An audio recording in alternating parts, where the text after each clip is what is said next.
how to update Snapchat on Android or iPhone.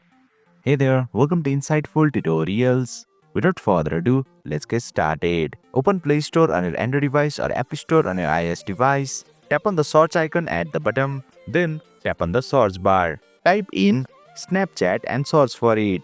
If the update button is available for Snapchat, it means you can update the app to access the latest features. However, if you are using the latest version, then you will see the open button instead. To update Snapchat, simply tap the update button. The update process will begin and Snapchat will start updating on your device. Please note that the installation may take some time depending on the update size and your internet speed, so please be patient.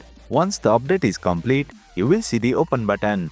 Simply tap on it to launch the updated app, and boom! You have successfully updated Snapchat on your mobile device. That's it for today's video. If you found this video insightful, please don't forget to hit the like button and make sure to subscribe to our channel for more insightful tutorials.